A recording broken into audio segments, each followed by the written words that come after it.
Hi hello నమస్తే welcome to Q News నేను సిద్ధగౌని సుదర్శన్. ఇక రాష్ట్రంలో ఒక వివాదం కొనసాగుతూ ఉంది. అంటే ఇక్కడ ఆదివాసీలకు తర్వాత లంబాడీలకు మధ్య ఒక వివాదం జరుగుతూ ఉంది. దానికి సంబంధించి ఇక్కడ ఆదివాసీ సోదరులు ఇటు లంబాడీ బిడ్డలు ఇద్దరు కూడా రకరకాలుగా మీటింగ్లు పెట్టుకుంటుండ్రు. తర్వాత రాస్తారోకలు ధర్నాలు తర్వాత ఇవన్నీ కూడా రకరకాలు నడుస్తూ ఉన్నాయి. అయితే ఈ విషయము సుప్రీంకోర్టు వరకు కూడా వెళ్ళింది. అంటే ఇక్కడ లంబాడీలు మా హక్కులను తర్వాత మాకు రావాల్సినటువంటి రిజర్వేషన్లందరినీ కూడా కాజేసుకుపోతూ ఉన్నారు. దీనివల్ల మాకు నష్టం జరుగుతూ ఉంది. తర్వాత వీళ్ళు వలస వచ్చిందనేటువంటి వాదన తీసుకొస్తూ ఉన్నారు కొంతమంది ఆదివాసీ బిడ్డలు. అయితే ఈ నేపథ్యంలో నిజంగా అసలు యాక్చువల్గా ఇక్కడ స్థానికులు ఎవరు, నిజంగా అసలు యాక్చువల్గా ఎస్టీ జాబితాలో ఉన్నటువంటి ఎవరున్నారు, ఎవరు ఉండాలి, జరుగుతున్నటువంటి పరిణామాలు ఏంటి, అసలు దీనిపైన మాట్లాడడానికి లంబాడీ హక్కుల పోరాట సమితి రాష్ట్ర వర్కింగ్ ప్రెసిడెంట్ బూక్యా సంతోష్ నాయక్ మనతో ఉన్నాడు. ఆయనతో మాట్లాడేటువంటి ప్రయత్నం చేద్దాం. ఎందుకంటే ఇక్కడ నేను అడిగేటువంటి ప్రశ్నలన్నీ కూడా ఆదివాసుల తరఫున అడుగుతున్నట్టుగా ఉంటాయి. ఎందుకంటే ఇక్కడ ఇద్దరు లేరు కాబట్టి ఇక్కడ ఆదివాసీలు తర్వాత ఇక్కడ లంబాడీలను సమన్వయం చేస్తూ 100% ఈ ఇంటర్వ్యూ ముందుకు తీసుకెళ్దాం. చెప్పండి సంతోష్. నమస్తే. నమస్కారం అన్న. బాగురానా? అంత ఫైన్ అన్న. చెప్పండి అన్న, అసలు ఏం జరుగుతుంది అంటే యాక్చువల్గా లంబాడీలకు ఆదివాసీలకు మధ్య వివాదం ఏంది, ఎందుకు వచ్చింది? ఇప్పుడు ఇది చాలా బాధాకరమైన విషయం అన్న. ఎందుకంటే ఆదివాసీ సోదరులను లంబాడీ సోదరులను వేరు చేయాల్సిన పరిస్థితి వచ్చింది. ఇది చాలా బాధాకరమైన విషయం. ఎందుకంటే ఎక్కడ చూసినా ఇప్పుడు సమాజంలో మమ్మల్ని ఒక ఏదో దొంగలుగా ఏదంటే వలసవాదులుగా ఏదో మమ్మల్ని ముద్రించే చిత్రీకరణ చేసి మా యొక్క ఆత్మగౌరవం మీద దెబ్బతీస్తుంటే మాకు కూడా కొంచెం బాధగా ఉంది. ఎందుకంటే గతంలో ఎన్నడూ లేని విధంగా ఈ విధంగా సమాజం మొత్తం ముంగట మమ్మల్ని ఏదో బయట నుంచి వచ్చిన ఇది మూలవాసులే కాదు అదని చెప్పేసి కొంచెం ఏదేదో కొత్త వినాల్సి వస్తుంది. మేము సోషల్ మీడియా ఎవరు చేస్తున్నారు? ఇప్పుడు ఆదివాసీ సోదరులు మేము ఎస్టీలు కాదని చెప్తున్నారు. ఎవరు చేస్తున్నారంటే ఇది రాజకీయ నాయకులు ఆడుతున్నటువంటి కుట్ర అని నేను భావిస్తున్నాను. ఎందుకంటే 1976లో మేము ఎస్టీ రిజర్వేషన్లకు అమల్లోకి వచ్చింది. ఎస్టీ రిజర్వేషన్గా మాకు గుర్తించబడ్డారు. 76 నుంచి 2017 వరకు ముందు లంబాడీలు గిరిజన ఎవరైతే బంజారాలు ఎస్టీ జాబితాలో లేరు. అయితే అన్న మీకు మొత్తం ఒక పూర్తిగా తెలియాలి. ఎందుకంటే మీ ద్వారా సమాజాన్ని కూడా ఆదివాసీ మా బంజారా సోదరులు కూడా పూర్తి సమాచారం తెలియాలి. లంబాడీ కాదని అంటారు కదా, లంబాడీ కాదని వాళ్ళ దగ్గర ఆధారాలు ఏమున్నాయి? లంబాడీలు మేము లంబాడీలమే, ఇక్కడ మూలపుత్రులమే, భూమిపుత్రులమే, అడవి బిడ్డలమే అని చెప్పడానికి డాక్యుమెంట్తో సహా ప్రూఫ్తో సహా చరిత్రకరటువంటి ఆధారాలతో సహా నా దగ్గర ఉన్నాయి. నేను ప్రూవ్ చేస్తా. కావాలంటే మీరు ఆదివాసీ సోదరులు ఏమైనా తీసుకొచ్చి కూర్చోబెట్టండి, నేను మీ సమక్షంలో డాక్యుమెంట్స్ అన్ని వాళ్ళకి ఇస్తాను. అంత సింపుల్గా ఎలా అనేస్తారన్నా? ఎవరు ఊసగలుపుతున్నారు? ఎవరి మాటలు విని నా ఆదివాసీ సోదరులు ఎందుకు ఇంత ఆవేశానికి ఆక్రోశానికి గురవుతున్నారు? అంటే ఇప్పుడు అసలు యాక్చువల్గా బంజారాలను ఎస్టీ జాబితా నుంచి తీసేయాలని చెప్పేసి ఎందుకు ఈ డిమాండ్ వస్తుంది? తీసేయడానికి వీళ్ళు ఎవరన్నా? తీసేయడానికి ఇదేమన్నా ఏదో ఒక ఎమ్మెల్యే సీటో ఎంపీ సీటో మీకు ఇస్తాం లేదంటే తీసేస్తాం ఏదైనా చేయడానికి ఇది అట్లుందా? ఇది తీసేయడానికి వాళ్ళకి హక్కు ఎక్కడిది? భారత రాజ్యాంగంలో అది మన పార్లమెంట్ ద్వారా బిల్ పాస్ అయ్యి రాష్ట్రపతి గెజిట్ అయిన తర్వాతనే కదా భారత చట్ట రాజ్యాంగం ప్రకారం కదా మేము గుర్తించబడ్డాం. తీసేంత సింపుల్గా ఎట్లెత్తున్నారు? అయితే అన్న విషయం ఏంటంటే వీళ్ళు వలసవాదులు అంటారు. మేము ఇక్కడ మూలవాసులం అని చెప్పడానికి నేను అనేక ఆధారాలు తమకు క్యూ న్యూస్ ద్వారా. నిజంగా ఇప్పుడు వేరే రాష్ట్రాల నుంచి వలస వచ్చిన వాళ్ళేనా ఈ లంబాడీలు గిరిజన బిడ్డలు కాదా? అంటే ఇక్కడ ఉన్నటువంటి బంజారాలు ఎస్టీలు కాదా? అయితే చరిత్రలోకి వెళ్దాం. స్థానికులు కాదా? అదే విషయం నేను చరిత్రలోకి వెళ్దాం అన్న. బంజారా అనేది ఈ భారతదేశంలో సింధు సివిలైజేషన్ నుంచి మా జీవన విధానం స్టార్ట్ అవుతుంది. సింధు నాగరికత నుంచి మా జీవనం స్టార్ట్ అవుతుంది. ఇంకా కొంచెం ముందుకెళ్తే క్రీస్తు పూర్వం నుంచి కూడా స్టార్ట్ అవుతుంది. మన శ్రీకృష్ణ అక్కడ నుంచి కూడా స్టార్ట్ అవుతుంది. ఎందుకంటే గాంధీ రచించిన కొన్ని అలా నాయక్ అని చెప్పేసి మొదటి అంటే మొఘల్స్ నుంచి కావచ్చు, సింధు నాగరికత నుంచి కావచ్చు, ఈ విధంగా చరిత్ర చెప్పుకుంటూ వస్తే చాలా ఉంది. ఇప్పుడు భారతదేశంలో మేము లంబాడీలం. ఇప్పుడు ఎర్రకోట కట్టింది ఎవరన్నా? ఎర్రకోట సివిల్ కాంట్రాక్టర్ ఎవరన్నా? మా లక్కీషా బంజారానే కదన్నా. ఇప్పుడు అక్కడ తండా ఉండే కదన్నా, ఆ తండా ప్లేస్లోనే కదా ఇప్పుడు పార్లమెంట్ ఉంది. భారతదేశ పార్లమెంట్ అక్కడే ఉంది కదా. లక్కీషా బంజారా ఏసీ ఒక కాంట్రాక్టర్, చాలా పెద్ద కాంట్రాక్టర్ అయినా. అదేవిధంగా పూర్వము ఇప్పుడు తెలంగాణ రాష్ట్రంకి వద్దాం మనం. తెలంగాణ రాష్ట్రంలో వస్తే హతిరామ్ మహారాజ్ ఎవరన్నా? తిరుమలలో హతిరామ్ మహారాజ్ ఎవరన్నా? సాక్షాత్ వెంకటేశ్వర స్వామితో పాచికలు ఆడింది కదా. మా గిరిజన బిడ్డనే కదన్నా, మా ఎస్టీ బిడ్డనే కదా. మేము మూలవాసులు కాదని ఎట్లా అంటారన్నా? అదేవిధంగా హైదరాబాద్కి జానపద కథల ప్రకారం ఎట్లా అంటే జానపద చరిత్రకు ఆధారాలు ఉన్నాయి. జానపద కథ ఎట్లయితే అట్లయితే మరి శ్రీ వెంకటేశ్వర స్వామి కూడా మరి లేనట్టే మళ్ళీ. ఇప్పుడు హతిరామ్ మహారాజ్ లేదా చారిత్రక ఆధారాలు ఉన్నాయి. చారిత్రక ఆధారాలు సజీవంగా అక్కడ ఉంది కదన్నా. వెంకటేశ్వర స్వామి ఆలయం కంటే బాలాజీ మా హతిరామ్ మహారాజ్ ఆలయం ఒక గోపురం ఎక్కువ ఉంటుంది, ఎత్తులో ఉంటుంది. ఎందుకంటే పాచికలు ఆడిన సమయంలో వెంకటేశ్వర స్వామి ఓడిపోతాడు. ఓడిపోయిన తర్వాత సజావుగా మా వెంకటేశ్వర స్వామికి భక్తునిగా దాసునిగా అక్కడే ఉండిపోతాడు. హతిరామ్ మఠం ఉంది ఇప్పుడు అక్కడ. ఇప్పుడు అక్కడ కూడా కాంట్రవర్సీ అవుతుంది, మా హతిరామ్ మఠాన్ని కూడా కూల్చాలని చెప్పేసి అది ప్లాన్ నడుస్తుంది. మేము దాన్ని కూడా కార్యాచరణ ప్రకటించాం. అక్కడ టీటీడీ వైటీడీ నుంచి మా హతిరామ్ మఠాన్ని ఆస్తులని ధ్వంసం చేయాలని కూడా చూస్తున్నారు. అదొక వేరే మూమెంట్ అన్న. అయితే ఇది ఎన్నేళ్ళ చరిత్ర అన్న? ఇది హతిరామరాజు చరిత్ర ఎన్నేళ్ళది? 1000 సంవత్సరాల చరిత్రని. మరి మేము భూమిపుత్రులమా కాదా? నల్గొండ తెలంగాణ హైదరాబాద్ రాష్ట్రంలో గోల్కొండ కోట ఉంది. గోల్కొండ కోటకు 8 దర్వాజాలు ఉంటాయి. కాకతీయుల కాలంలో దాన్ని పునాదులు వేసినటువంటి గోల్కొండ అది. తర్వాత దాన్ని కాకతీయుల తర్వాత నిజాం వచ్చిండు, వీళ్ళు వచ్చి మొగల్స్ ఇట్లా నిజాం ఇట్లా వచ్చి మధ్యలో మొగల్స్ వచ్చినది. గోల్కొండ కోటకు 8 దర్వాజాలు ఉంటాయన్న. అందులో ఒక దర్వాజాకి బంజారా దర్వాజా నామకరణం చేశారు. అంటే గోల్కొండ కోట కట్టి ఎన్ని సంవత్సరాలు అవుతుందన్న? ఒక 500-600 సంవత్సరాలు అవుతుంది. మరి మేము అక్కడ బంజారా దర్వాజాని ఉట్టినే పెడతారా అన్న? ఎందుకు లేనిది? ఇప్పుడు తెలంగాణ కదా, బంజారాల అస్తిత్వం ఇక్కడ లేకుండా అక్కడ దర్వాజా పెట్టారంటారు. బంజారాలు లేనిది అక్కడ ట్రైబ్స్ అనే బంజారా దర్వాజాని ఎట్లా వస్తుంది? మేము మూల పురుషులు కాదు, వలస వచ్చిన వాళ్ళు కదా. మరి మేము వలస వచ్చిన వాళ్ళు అయితే అప్పుడు నిజాం ప్రాంతంలో ఉన్న తెలంగాణ గుండెకే హైదరాబాద్, మన గోల్కొండ కోట నుంచే కదా అంత పరిపాలన, అంత సౌలభ్యం, అంత వ్యాపారం అంతా నడిచింది. హైదరాబాద్ సంస్థానానికి గోల్కొండకి. అలాంటి గోల్కొండకి మనము 8 దర్వాజాలు, ఒక దర్వాజా బంజారా దర్వాజా. అంటే మేము బంజారాలం అన్నట్టే కదా, ఇక్కడ మూలపుత్రులం అన్నట్టే కదా. అయితే విషయం ఏంటంటే అన్న, నేను గోల్కొండ కోట కంటే ముందు కూడా చెప్తాను మీకు. భారతదేశంలో ఈ దేశ స్వతంత్రంలో మా పూర్వీకుల పాత్ర ఉంది. ఈ దేశ పునర్నిర్మాణంలో స్వాతంత్ర పోరాటంలో మా పూర్వీకుల పాత్ర ఉంది. అది ఎట్లుందని చెప్తా. పృథ్వీరాజ్ చౌహాన్ చివరి హిందూ రాజు. పృథ్వీరాజ్ చౌహాన్ చివరి హిందూ రాజు. అంటే నేను భారతదేశంలో ఉన్న బంజారా చరిత్ర చెప్తున్నా. 1857 తిరుగుబాటు అది కాదు, దానికంటే ముందు మొహమ్మద్ ఘోరీని ఓడించినటువంటి మన హిందూ ధర్మం కోసం, ఈ దేశ పరాయి పాలన నుంచి విముక్తి కోసం, దేశ ధర్మాన్ని కాపాడడం కోసం పృథ్వీరాజ్ చౌహాన్ చివరి హిందూ మొహమ్మద్ ఘోరీని ఓడించిండు. తర్వాత అధిక సైన్యంతో తర్వాత ఆయన వచ్చి తర్వాత పృథ్వీరాజ్ చౌహాన్ కూడా హతమార్చడం జరిగింది. ఈ చరిత్ర ఎప్పటిదన్నా భారతదేశంలో మేము అంటే సింధు సివిలైజేషన్ మీకు ఎందుకు చెప్తున్నానంటే మా చరిత్ర అక్కడి నుంచి ఉంది. ఇక తెలంగాణకు వచ్చేసరికి నేను చెప్పిన ఇప్పుడు హైదరాబాద్ చెప్పిన అదేవిధంగా తెలంగాణ ఈ నిజాం ప్రాంతంలో ఉంది. అది నిజాం కింద మనం పరిపాలిస్తున్నాం. తెలంగాణలో సాయుధ రైతాంగ పోరాటం జరిగింది. ఈ నిజాం నిరంకుశ పాలనకు మన ఎస్సీ ఎస్టీ బీసీ బహుజన బిడ్డలంతా అరాచకాలకు, వీళ్ళ దోపిడీకి, మన పంట మీద, మన తల్లుల మీద వ్యభిచారాలు కావచ్చు, ఇది కావచ్చు, ఇలాంటి నగిలిపోతున్న సమయంలో అత్యాచారాలు అటువంటి జరిగిన తరుణంలో ఆ తెలంగాణ సాయుధ పోరాటంలో కూడా తాను నాయక్ అని చెప్పి మన గిరిజన ముద్దు బిడ్డ ముండ్రాయి కాడ ఉంటారు. మన జనగాం ఇప్పుడు ప్రస్తుతం జిల్లాది ముండ్రాయి దగ్గర తాను నాయక్ కూడా సాయుధ పోరాటంలో ప్రాణాలు అర్పించిండు. అప్పుడు మన చరిత్ర ఉందా లేదా? అంటే ఇట్లా వలసవాదులు ఎంత సింపుల్ గా ఎలా చెప్పేస్తున్నారు అనేది మాకు కొంచెం బాధాకరమైన విషయం. అసలు యాక్చువల్గా బంజారాలు, లంబాడీలు అంటే వాళ్ళు అసలు యాక్చువల్గా వ్యాపారం చేసుకుంటూ సంచార జీవనం గడుపుతారు. తర్వాత వీళ్ళు ఉప్పు, తర్వాత సుగంధ ద్రవ్యాలు లాంటివి ఇవన్నీ కూడా అమ్ముకుంటూ ఇట్లా అంటే సంచార జీవనం గడుపుతారు అనేటువంటి వాదన వాస్తవమే కదా. ఇప్పుడు బంజారా అంటే ఎవరన్నా మాకు ఎడ్ల బండ్లు ఉంటాయి, పశు సంపద మాకు ఉంటుంది, వ్యవసాయం మీద ఆధారపడి ఉంటాం. మేము చేసినాం, లదిని చేసినాం, దాన్ని లదిని అంటారు. లదిని అంటే రవాణా ఒక చోటు నుంచి ఇంకో చోటుకి లదిని చేయడం, సామాగ్రి. అప్పుడు బస్సులు ఇవన్నీ లేవు కదా, ఎడ్ల బండ్లే ఉండే కదా. మా లక్కీషా బంజారాకు 1,00,000 బండ్లు ఉండే, 4 లక్షల మంది ఎంప్లాయీస్ గా అప్పుడు భారతదేశ చరిత్రలో పోతే మనం అటు పోతే అట్లా ఉంది. అయితే ఇప్పుడు మన తెలంగాణ రాష్ట్రంలో కూడా మొఘల్స్కి మన గోల్కొండకు దర్వాజా ఎందుకు పెట్టడం జరిగిందంటే ఇవే మీరు అన్నటువంటి ఇవన్నీ ట్రాన్స్పోర్ట్ చేయడం ద్వారా మాకు బంజారాకు సపరేట్ దర్వాజాలు పెట్టడం జరిగింది. అయితే గతంలో కూడా జంగీ బంగీ అని చెప్పేసి ఒక హిస్టరీ ఉంది. ఏంది, నిజాం మాకు గతంలో 540 ఎకరాలు ఏదో పశువులు మేపుకోవడానికి ఇప్పుడున్న బంజారా హిల్స్ ఒకప్పుడు మా గిరిజన సోదరులేదు. ఇప్పుడు దానికి ఆధారాలు ఇప్పుడు బంజారాలు లేకుండా అయిపోయింది. అది ఎందుకు లేకుండా అంటే అమాయకులు ఆదివాసు, అది ఒకప్పుడు అడవి. ఇప్పుడు బంజారా హిల్స్ అంటే అందులో గజం కొనడానికి మాకు అవసరం, మాకు నిలబడడం కూడా స్థావలేదు. కానీ ఇప్పుడు మా వాళ్ళు సజీవంగా బంజారాలు లేరు.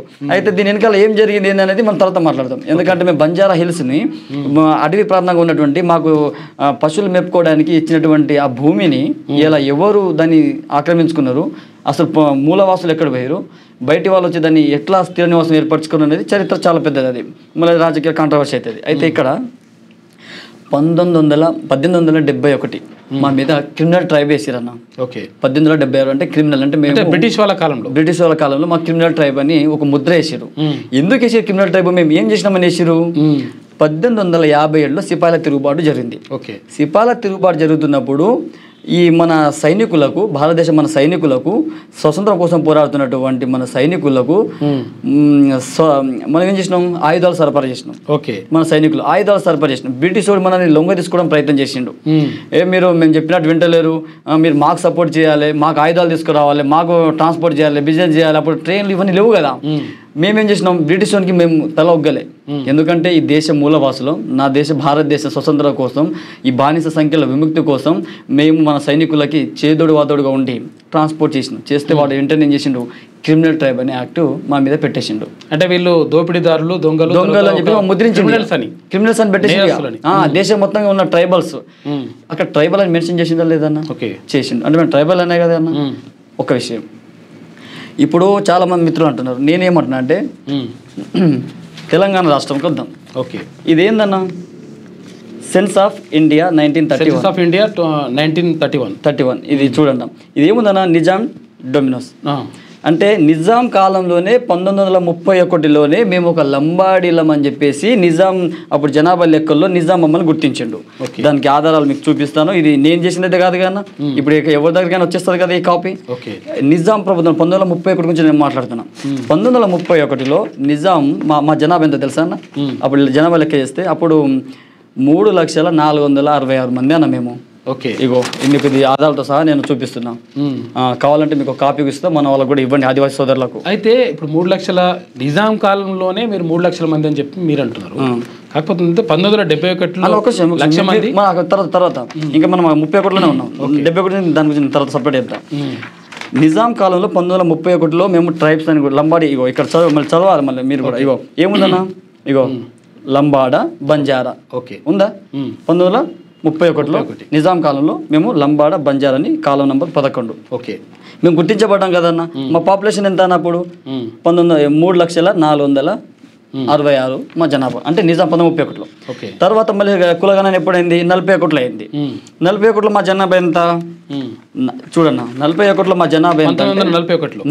ఇప్పుడు 31లో అయిపోయింది కదా. మళ్ళీ ఎవ్రీ మనం 11 సంవత్సరాల చేస్తాం కదా.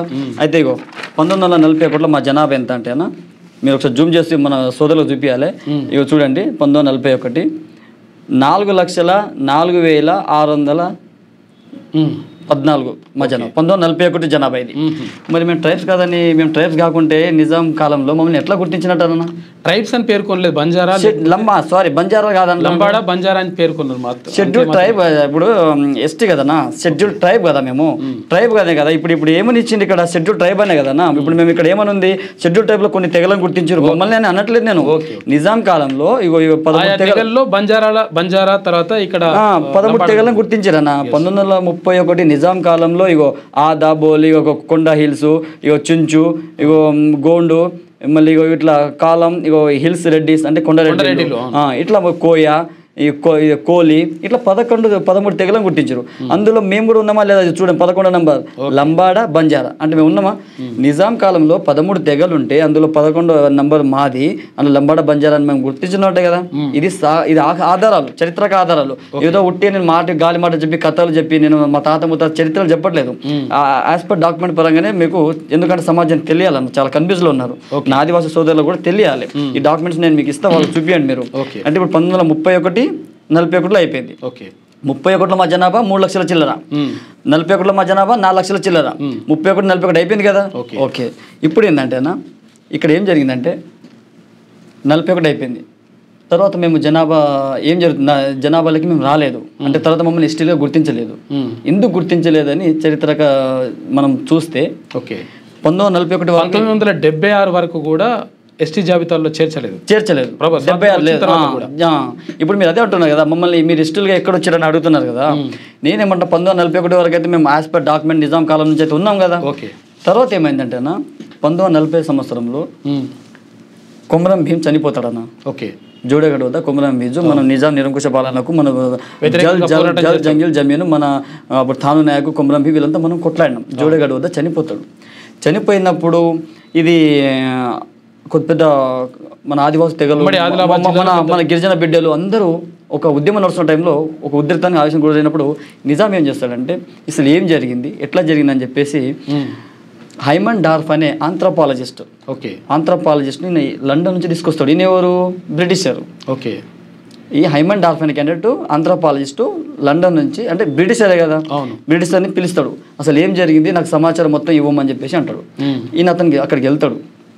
అక్కడికి వెళ్తే అక్కడ ఏమైందంటే దొరల భూములు ఉంటాయి అక్కడ, మా గిరిజన భూములు కూడా, లంబాడి సోదరుల భూములు కూడా ఉంటాయి అక్కడ.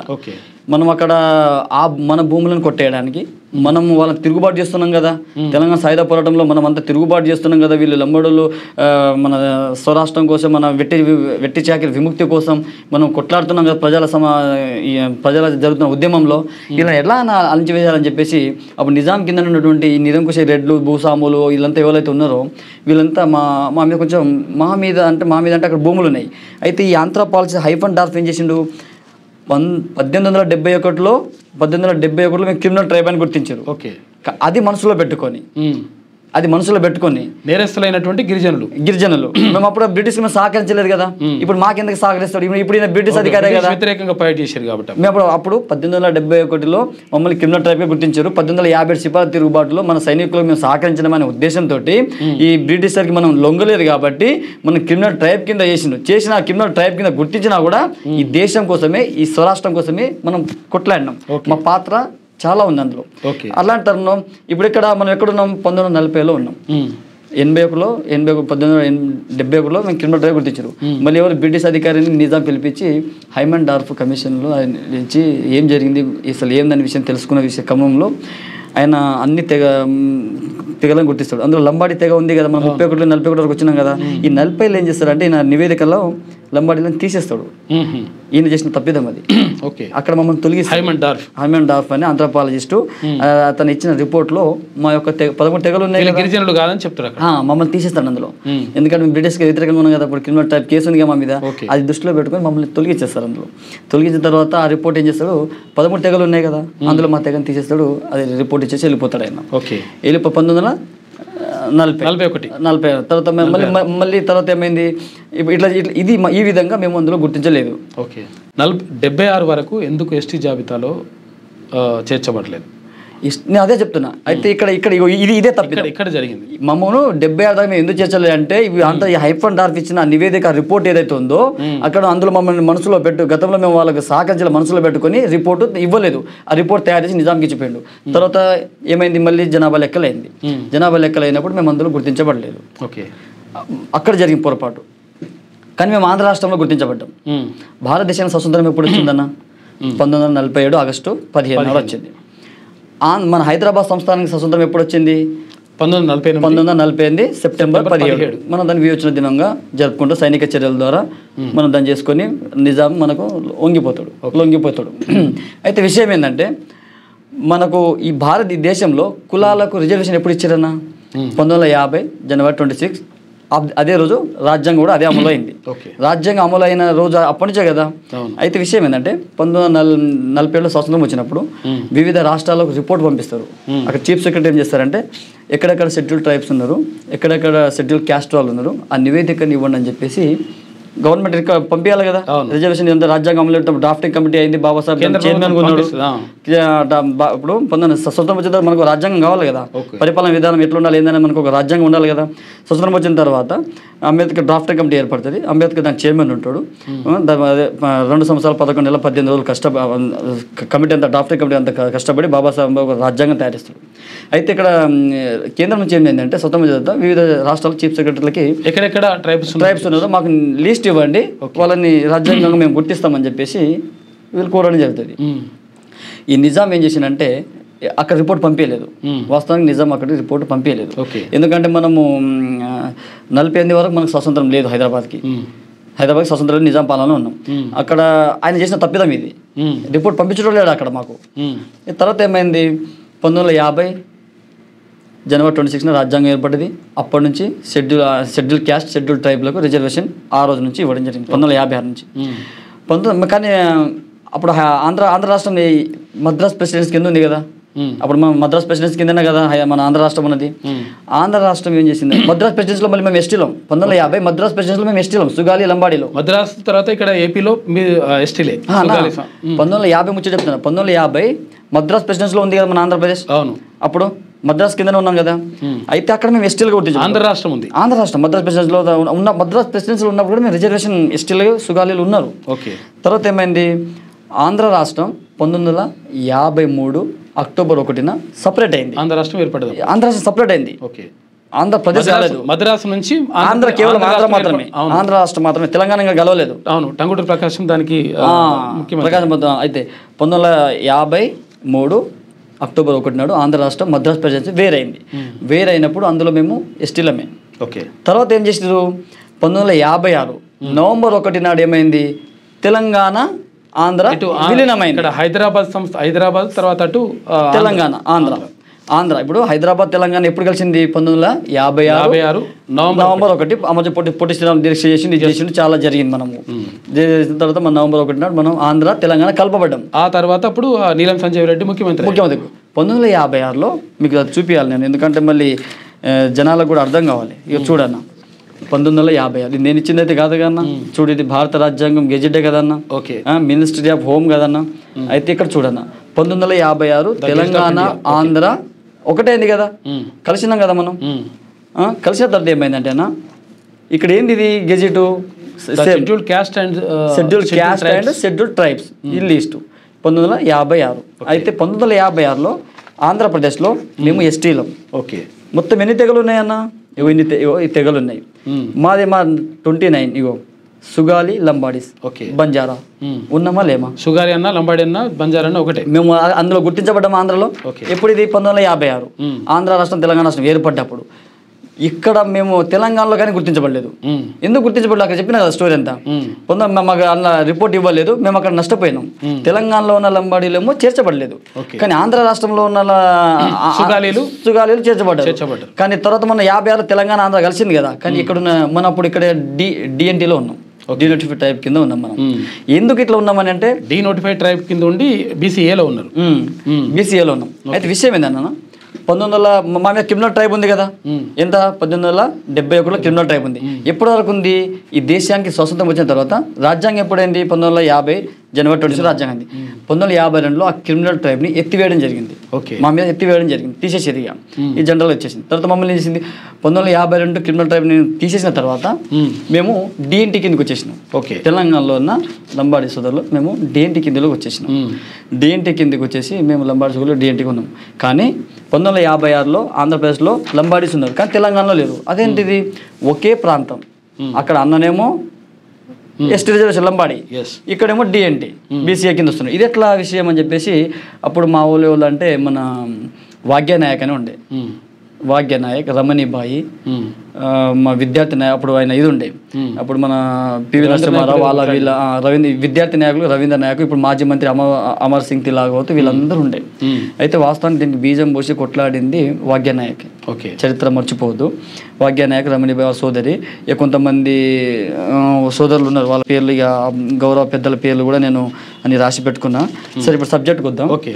56లో అయితే మేము లంబాడలమే కదన్నా. ఎస్టీ లంబాడి సుగాలి ఇగో 56 గెజిట్, ఇగో సుగాలి లంబాడ బంజారా. ఓకే. ఓకేనా, 56 వరకు వచ్చేసినాం కదా. కానీ తెలంగాణలో మేము ఉన్న క్యాండిడేట్ డిఎన్టీ కింద ఉన్నాం. ఎస్టీ జాబితాలో చేర్చబడలేదు. నోటిఫైడ్ దాని కింద ఉన్నాం.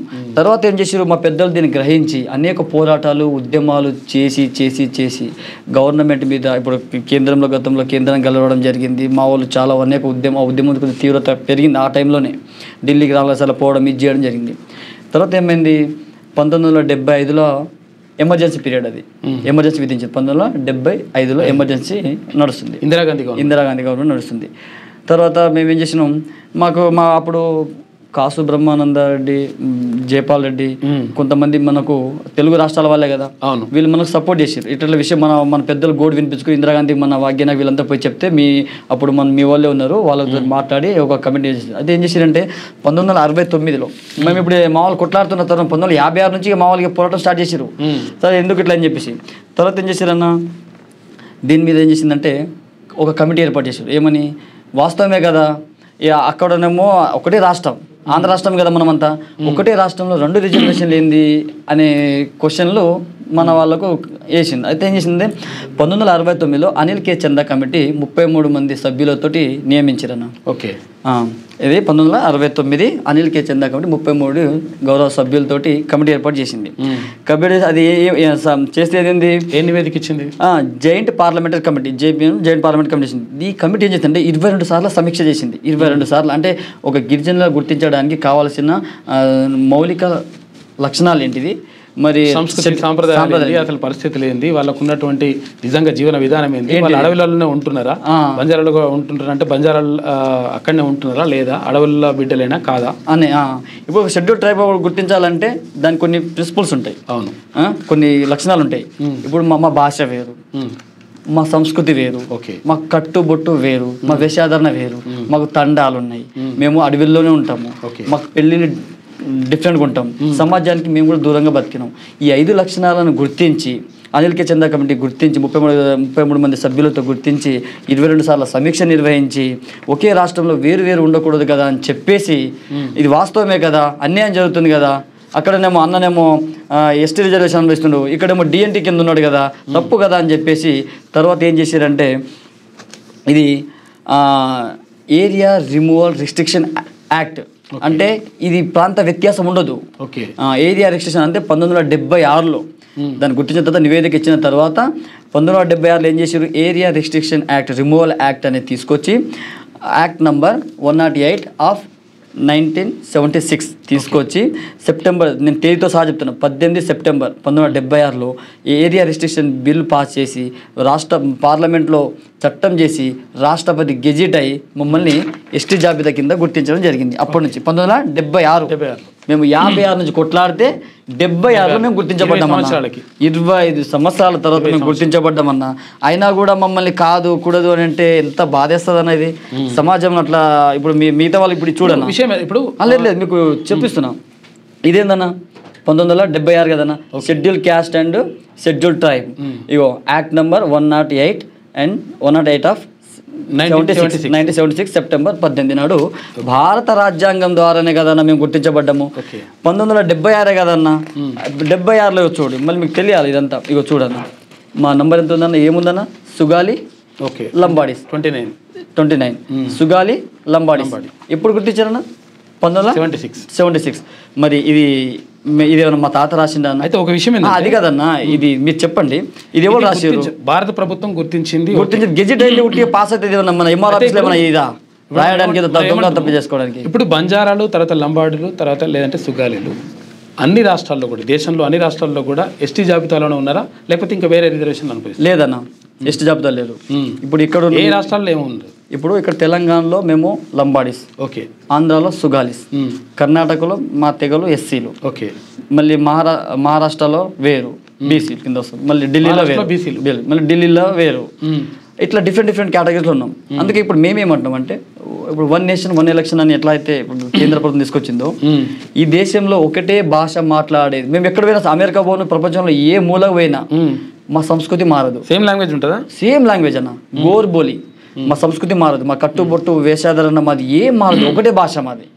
అందుకే మేము మధ్యలో కూడా చాలా ఉద్యమాలు చేసినాం, మా గోర్బోలి భాషని 8th షెడ్యూల్లో చేర్చండి అని చెప్పేసి మేము గతంలో చాలా చేసినాం. ఎందుకంటే ఒకటే భాష మాట్లాడేది, ఒకటే సంస్కృతి, మమ్మల్ని ఇట్లా వేరు రాష్ట్రాల్లో ఒక్కొక్క రాష్ట్రంలో ఒక్కొక్క దాంట్లో ఎందుకు గుర్తిస్తున్నారు, మేమంతా షెడ్యూల్ ట్రైబ్ కిందకే గుర్తించాలని చెప్పేసి అదొక మూమెంట్, అది సపరేట్గా నడుస్తుంది, ఎప్పటి నుంచో నడుస్తుంది.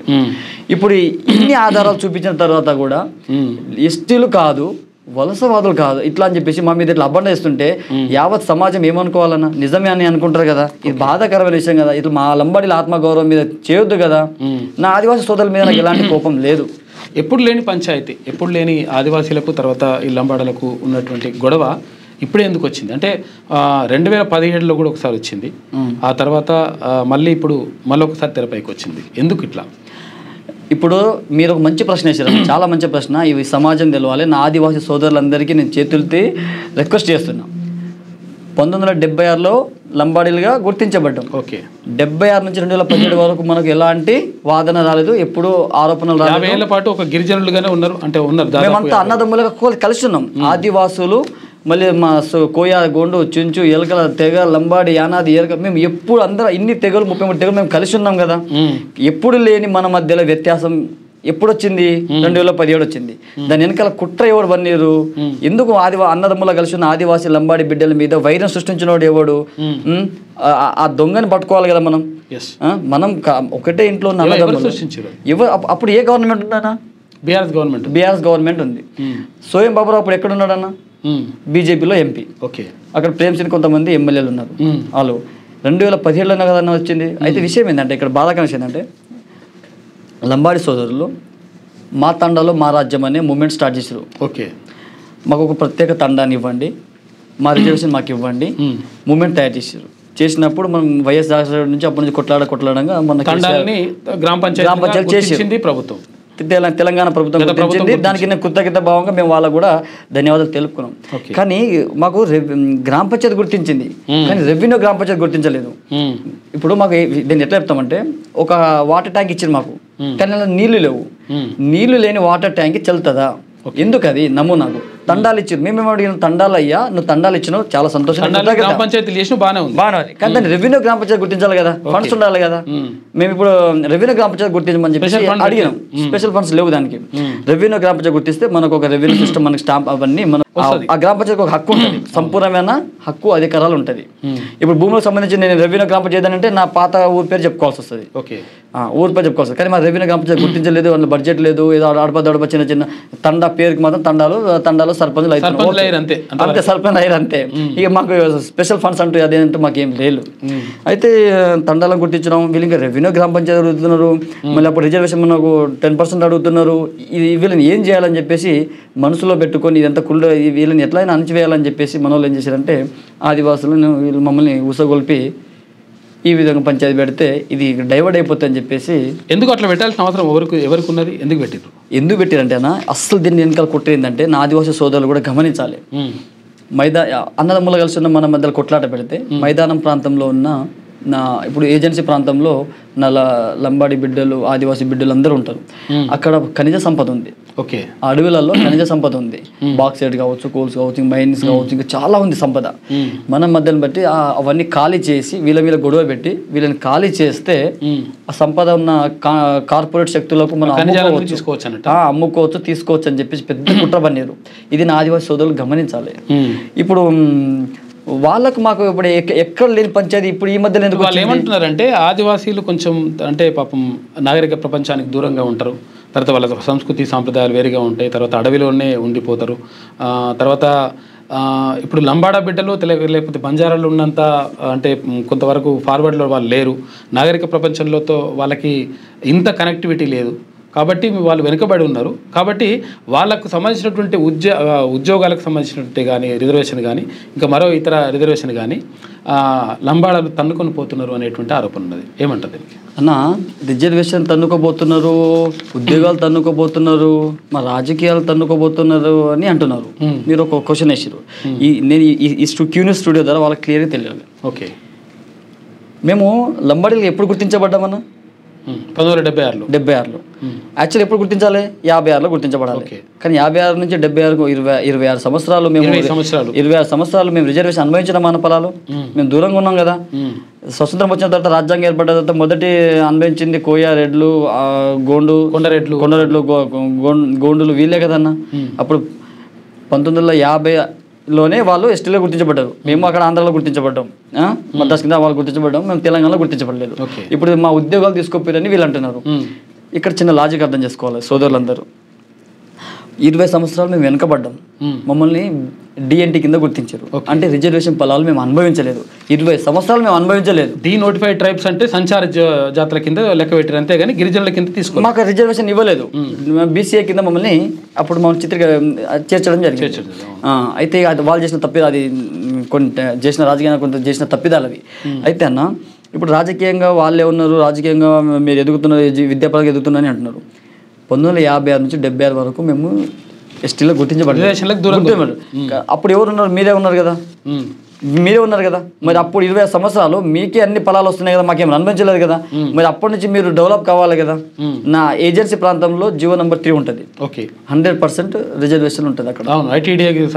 అప్పుడు గతంలో 7వ జీవో ఉంటుంది. తర్వాత అక్కడ ఉన్నటువంటి భూములపైన కానీ అక్కడ ఉన్నటువంటి హక్కులన్నీ కూడా ఆదివాసీ బిడ్డలకే చెందుతుంది కదా. మైదాన ప్రాంతంలో మళ్ళీ జీవో నెంబర్ 3 వర్తించదు. ఏజెన్సీ ప్రాంతంలో ఉన్న వాళ్ళకి సోదరులకి వర్తిస్తుంది. అప్పుడు గతంలో 7వ తరగతి ఫెయిల్ అయిన 5 పైన వాళ్ళకి టీచర్లు అవి వాళ్ళకి గతంలో వాళ్ళకు ఆ ఏజెన్సీ ప్రాంతంలో వాళ్ళకి ఇచ్చారు.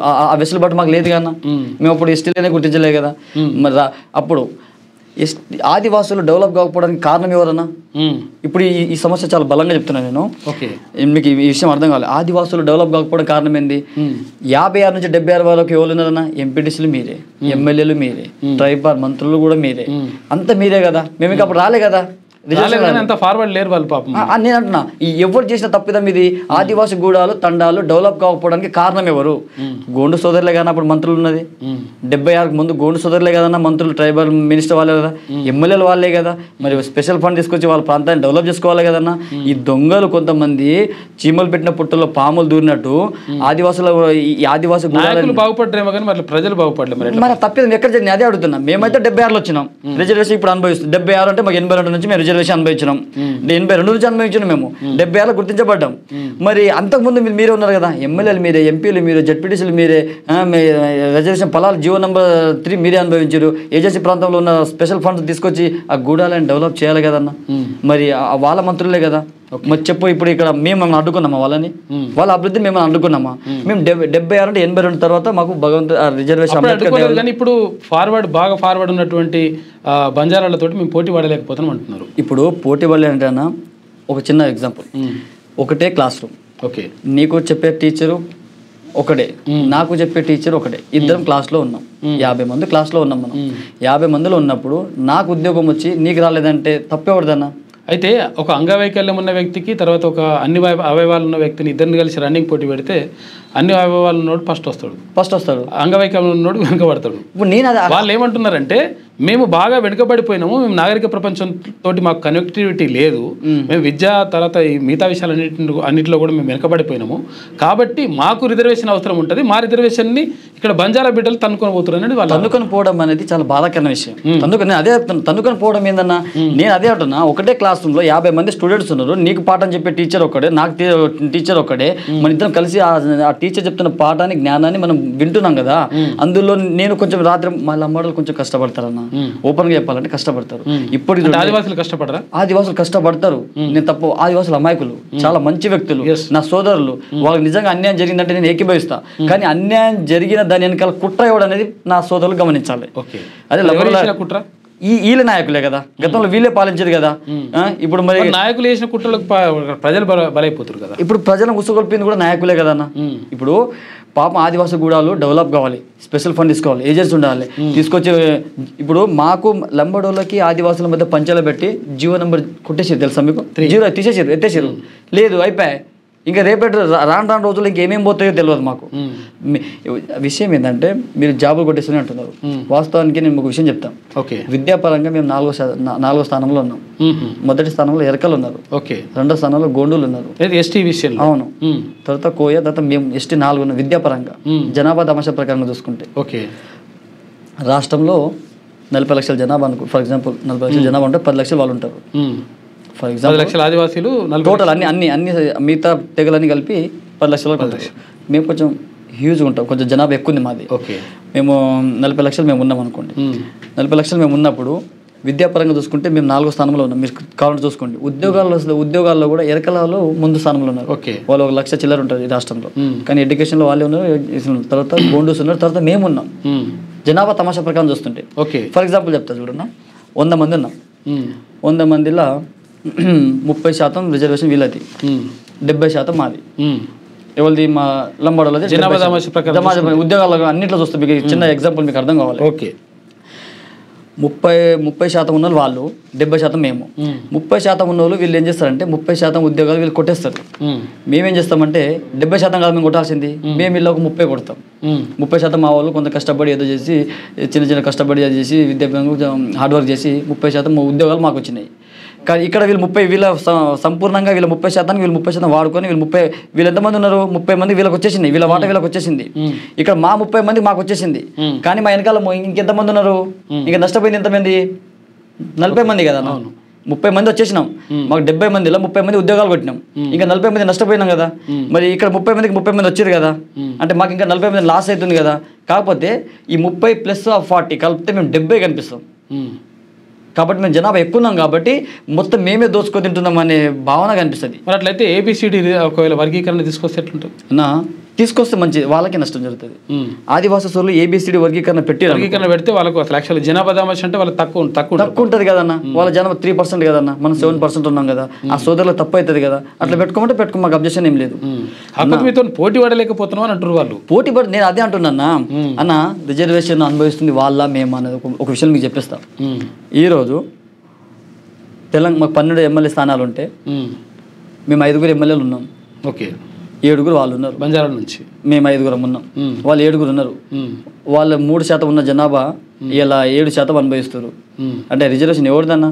ఓకే, మేము కలిసి ఉంటేనే 10% రిజర్వేషన్. మేము లేని లంబాడీ లేని జనాభా ఎంత 3% వాళ్ళది. 3% రిజర్వేషన్ వస్తుంది అంటే 3 ఎమ్మెల్యేలు అవుతారు వాళ్ళు. ఇలా వాళ్ళు 7 మంది ఉన్నారన్న. ఎంపీ అయ్యే ఛాన్స్ లేదు వాళ్ళ జనాభా ప్రకారం, కానీ ఒక ఎంపీ అయ్యి ఉన్నారు, మేము ఒక ఎంపీ ఉన్నాం.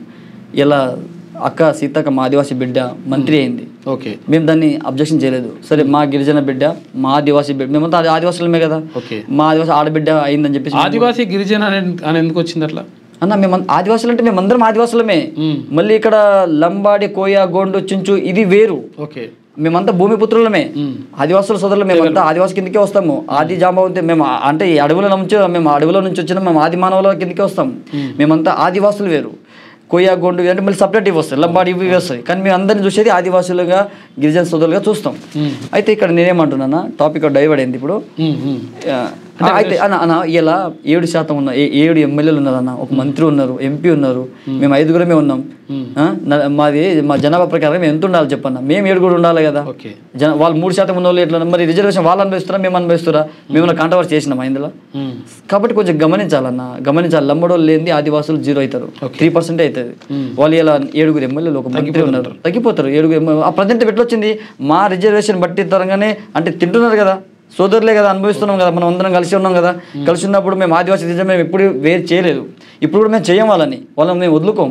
ఎందుకంటే ఆదివాసీ సోదరుల మీద మాకు ఎలాంటి కోపం కానీ ఇది లేదు. కానీ వాళ్ళు వెనకాల నడిపిస్తున్న వాళ్ళ కథల్ని బయలు చింపి ఆదివాసీ సోదరుల ముంగడ కళ్ళ ముంగడ సమాజం ముంగడ మేము గుర్తిస్తాం. ఇప్పుడు మార్వాడీలకు లంబాడీలకు ఏమైనా సంబంధాలు ఉన్నాయా?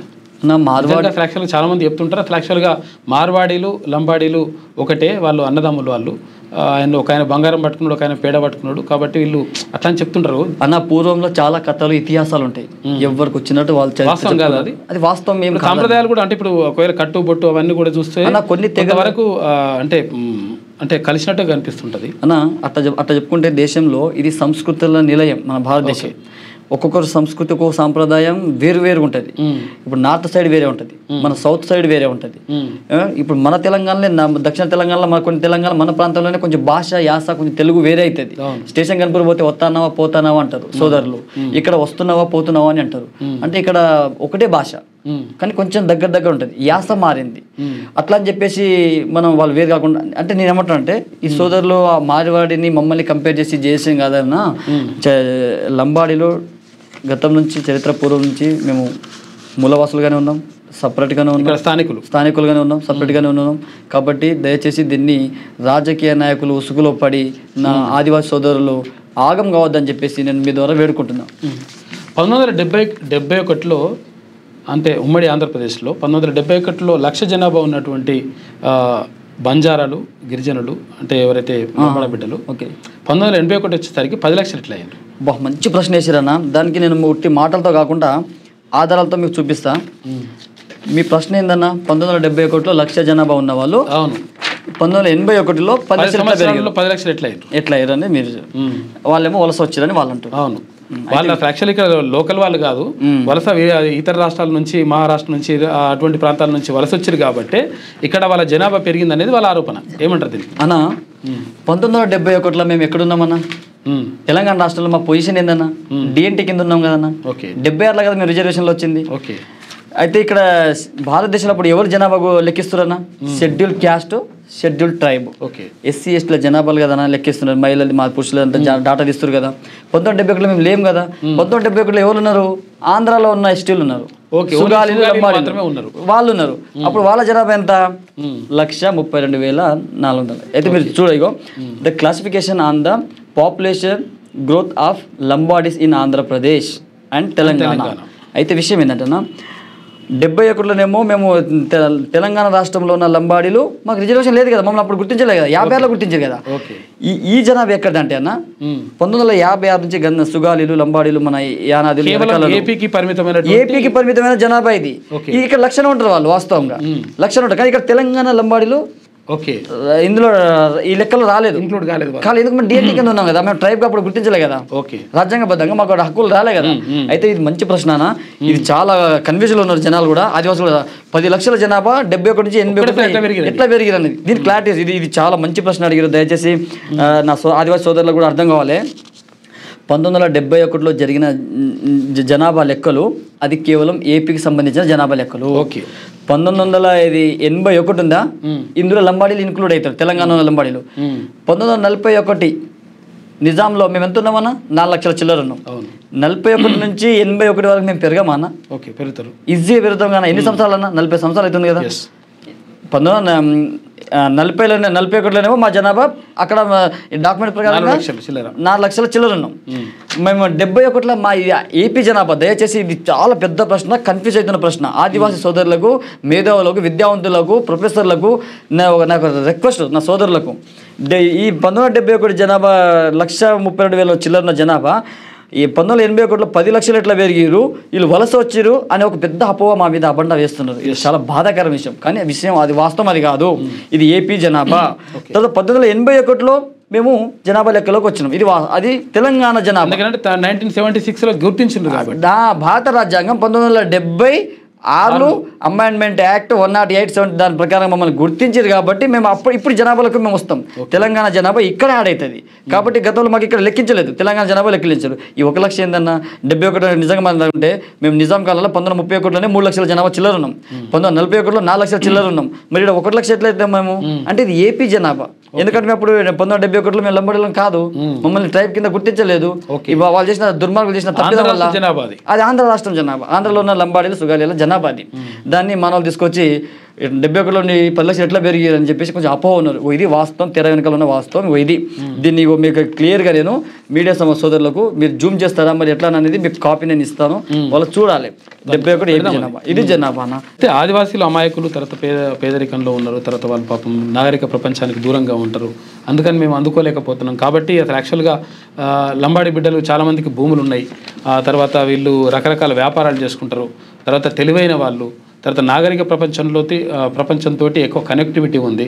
కాబట్టి వీళ్ళు అభివృద్ధి చెందినరు. వాళ్ళతోటి మేము పోటీ పడలేకపోతున్నాం. కాబట్టి వీళ్ళని బంజారాలని, తర్వాత ఈ లంబాడీ బిడ్డలు ఎవరైతే ఉన్నారో వీళ్ళని ఎస్టీ జాబితా నుంచి తొలగించాలని చెప్పేసి వాళ్ళు డిమాండ్ చేస్తున్నారు. నాగదే ఇప్పుడు చూడన్నా, నా ఆదివాసీ సోదరులు అభివృద్ధి చెందలేదు, వాళ్ళకి ఫలాలు అందలేదంటే నేను నమ్ముతా. ప్రభుత్వ ఫలాలు వాళ్ళకి అందలేదు అంటే నేను నమ్ముతా. ఓకే, కానీ ఎందుకు అందలేదని మనం ఒకసారి చరిత్ర పుటలోకి చూస్తే దానికి మీరే కారణమని వాళ్ళు అంటున్నారు. మేము ఎట్లా కారణమైంది? అదే చెప్పినా కదన్నా, మేము 40% మేము లాస్ అవుతున్నామన్నా. 100 ఉద్యోగాలు 30 వస్తున్నాయి మాకు, 30 వాళ్ళు తీసేసుకుంటున్నారు, వాళ్ళు ఫుల్ ప్లేస్గా అవుతున్నారు. ఇక్కడ 70% ఉన్న మేము 30% అనుభవిస్తున్నాం, మిగతా 40% 40 మందికి ఉద్యోగాలు రావట్లేదు. అది కనిపిస్తలేదు వాళ్ళకి, సోదరులకు అది కనిపిస్తలేదు. ఇప్పుడు ఎరకల వాళ్ళు టాప్ లో ఉన్నారు, నెక్స్ట్ గోండు వాళ్ళే ఉన్నారు, తర్వాత మేము 3rd ప్లేస్ లో ఉన్నాం ఉద్యోగాల్లో. అంటే జనాభా తమాషా ప్రకారం చూస్తే గోండు కంటే తక్కువ ఉన్నారా? గోండు కంటే మేము తక్కువ ఉన్నామన్నా జనాభా తమాషా ప్రకారంగా చూస్తే. ఉద్యోగాలు ఇప్పుడు మన జనాభా లెక్కల ప్రకారం ఇప్పుడు ఫర్ ఎగ్జాంపుల్ 70, ఇప్పుడు మేము 7% ఉన్నాం, 7 ఉద్యోగాలు కొట్టాలి కదా, కొట్టాలి కదా. మాకు 3 వస్తుంది అంటే ఇంకా 4 మేము లాస్ అవుతున్నట్టే కదా. ఇక్కడ 3% ఉన్న ఈ సోదరులు 3% కొట్టేస్తున్నారు అంటే వాళ్ళు ఫుల్ పేజ్ గారు. కాకపోతే వీళ్ళు జనాభా తక్కువ ఉన్నారు కాబట్టి తక్కువ కనిపిస్తున్నారు. మేము ఎక్కువ ఉండేసరికి కొట్టిందేమో 30, ఇంకా రావాల్సిన 70 అట్లే ఉంది. ఇంకా వెనకాల నా సోదరులు 7 ఖాళీగా ఉన్నారు, 3కే వచ్చింది, అట్లా కనిపిస్తుంది. అది చాలా పొరపాటు, అపోహ. ఇంకోటి ఏంటంటే నిజంగా వాళ్ళకి ఏమన్నా అన్యాయం జరుగుతుందంటే రండి కూర్చుందాం, చర్చ పెడదాం. మీకు ఏం జరిగింది, మీరన్నా వేరా మనం వేరా, నిన్న మొన్నటిదా మనం కలిసి ఉన్నాం కదా, ఒకటే మంచంలో తిన్నాం కదా, ఒకటే ఆకిలో పెరిగినాం, ఒకటే పాఠశాలలో చదువుకున్నాం కదా, ఒకటే గాలి ప్రాంతంలో పీడ్చిన బిడ్డలమే కదా మనమంతా.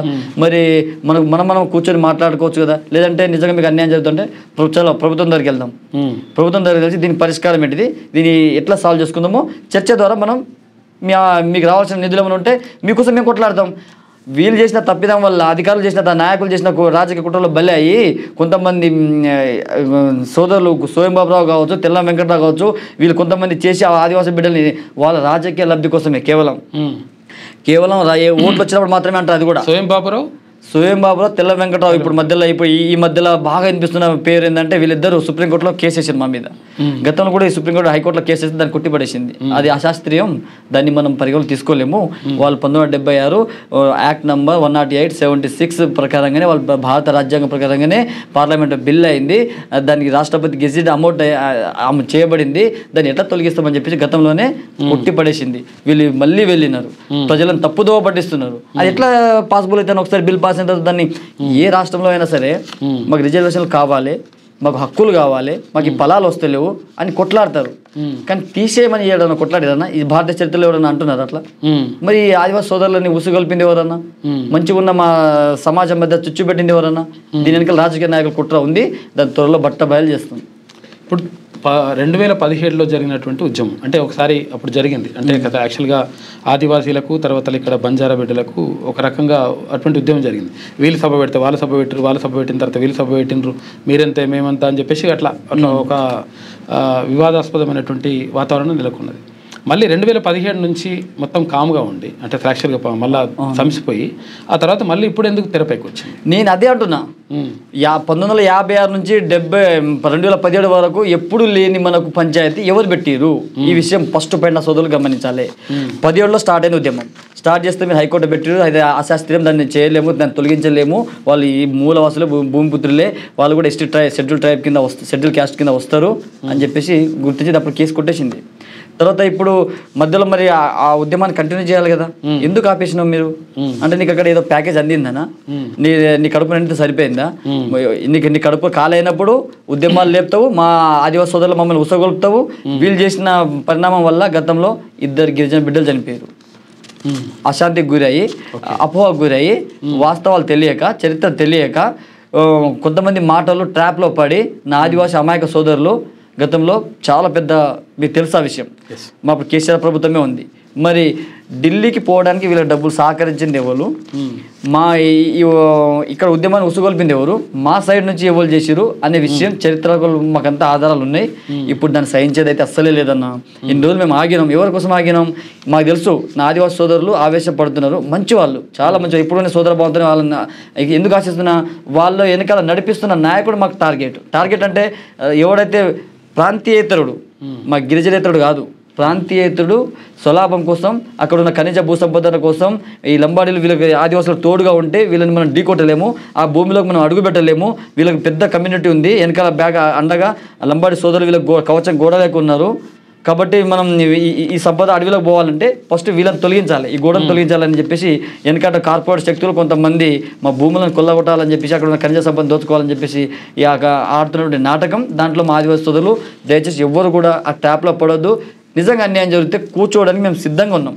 పిలవండి, మీ పెద్ద ముసులు పిలవండి, మా సైడ్ నుంచి పెద్ద ముసులు వస్తారు. ఇప్పుడు సీతక్కనే కదా నా మంత్రి ఉన్నది, సీతక్కనే ఆదివాసీ బిడ్డనే కదా, రమ్మను సీతక్కని రమ్మను, మా వాళ్ళు వస్తారు. మాకు ఇట్లా ఏం చేయండి, కూర్చుంటే తెగిపోతుంది. పెద్ద వివాదం కొనసాగుతుంటే ప్రభుత్వం ఎందుకు అంటే దీనిపైన ఎక్కువ మాట్లాడతలేదు, స్పందిస్తలేదు? నేను అదే నా బాధ అంతా అదే. వాళ్ళేమో కేసు చేసారు, గవర్నమెంట్కి లేఖ పంపించమని చెప్పి. ఓకే, సుప్రీంకోర్టులో కేసు నడుస్తుంది. వాళ్ళు కేసు వేస్తే మన ఈసీ మళ్ళీ తెలంగాణ గవర్నమెంట్కి లేఖ పంపించింది సమాధానం ఇవ్వమని. మేమైతే ఇది గతంలో కాంగ్రెస్ ప్రభుత్వం ఇందిరాగాంధీ హయాంలోనే మేము ఎస్టీలుగా గుర్తించబడ్డామని చెప్పేసి గెజెట్తో సహా మీరు చూపించినాం. చూపించిన తర్వాత ఇప్పుడున్న కాంగ్రెస్ ప్రభుత్వమే ప్రజాపాలన ప్రజల బతుకులు బాగుపడాలి, సబండ వర్గాల ప్రజలు సుభిక్షంగా ఉండాలి, కొట్లాడి తెచ్చుకున్న తెలంగాణ రాష్ట్రం ఇది, అన్ని వర్గాల ప్రజలు అభివృద్ధి చెందాలని చెప్పేసి మనం అనుకుంటున్నాం. అలాంటి తరుణంలో కులాల మధ్యలో పంచాయతీలు పెట్టి నిన్న మాల మధ్యలో నడిచింది ఏబీసీ వర్గీకరణ. సరే, అది సోదరులకు అది డిమాండ్ అనేది అది శాస్త్రీయంగా అది ఎట్లా జరిగిందో వాళ్ళకి తెలియాలి. ఇప్పుడు మళ్ళీ అమాయక ప్రజలను మా మీద గొడవ పెట్టినారు. అంటే ఇక్కడ కులాల మధ్య చిచ్చులు పెట్టేసి వాళ్ళు రాజకీయ లబ్ధి పొందుతున్నారు, కాలయాపన చేస్తున్నారు, మాకు రావాల్సిన హక్కులను కాలరాస్తున్నారు. 2000 తెలంగాణ వచ్చినప్పటి నుంచి మాకు ట్రైకార్ నిధులు మంజూరు చేయలేదు. ఎస్టీ ట్రైబల్కి ఎన్ని వేల కోట్లు కేటాయిస్తున్నారు. ఇలా మాకు ఆ ఫలాలు మాకు వచ్చినాయా? మా వాళ్ళు చిన్న చిన్న ఆటోలు ఉల్లిగడ్డ బేరం చేస్తున్నారు, చిన్న చిన్న వెహికల్ తీసుకొని క్యాబులలో అక్కడ ఏదో చేసుకొని చెప్పి లోన్లు తీసుకుంటే ఇంతవరకు సబ్సిడీ నిధులు రాలేదు. మా సబ్సిడీ నిధులను ఎవరు తిన్నారు? ఎక్కడ మాయమైనాయి? లంబాడి బిడ్డలు నమ్ముకుని అంటే పిల్లలు నమ్ముకున్నట్టు పరిస్థితులు కూడా ఉన్నాయి పాపం. అన్న డెవలప్ అయ్యారు అంటే ఇప్పుడు నేను తెల్లంగి వేసుకొని వచ్చిన, కానీ నేను వాస్తవానికి స్కూటీ మీద వచ్చిన. నేను నా కార్ లేదు, వేసుకోవడానికి కారే అనుకుంటారు. నేను చూస్తే మళ్ళీ రాష్ట్ర నాయకుడు కదా, డబ్బులు బాగానే ఉంటాయి. నేను ఇందిరమ్మ కట్టిన ఇల్లులోనే ఉన్నా. నా తండ్రి చనిపోయాడు. నన్ను గవర్నమెంట్ వాస్తవమైన హాస్టల్ ఉంది కదా, కేసీఆర్ దత్తత గ్రామం, ఆ హాస్టల్లో 10 సంవత్సరాలు ఫుడ్ తిని బతికినాను నేను. అప్పుడు నా కరువుకి అలమడిపోయినాం. అప్పుడు చంద్రబాబు నాయుడు పీరియడ్ అప్పుడు ఆ టైంలో మేము కరువు కాటకాలు వచ్చినప్పుడు రేషన్ బియ్యం తినడం కూడా తిండిలేదు మాకు. మా నాన్నగా మేము 4 పిల్లలం. జనాభా పెరిగింది అంటారు. వాస్తవం చెప్పాలని అంటే మా లంబడల దాంట్లో గతంలో ఆపరేషన్ లేవు. మా అమ్మకు మేము 8 మంది సోదరులం. 4 చనిపోతే మళ్ళీ 4 పుట్టినాం మేము. మా నాన్నమ్మకు 14 మంది సంతానం, మా ముత్తాతకు మళ్ళీ 14 మంది సంతానం. అలా పుట్టినోడు చచ్చినాడు. అవును, అప్పుడు కలరా వ్యాధి వస్తుంది, తండాలే మొత్తం పోతుంది. మా తండాల్లో ఒకటే కొడుకు, 2, 3 అని మాకు అట్లాంటి ఏం రిస్ట్రిక్షన్స్ ఏం లేవు. మేము మా దాంట్లో ఆపరేషన్సే లేవు.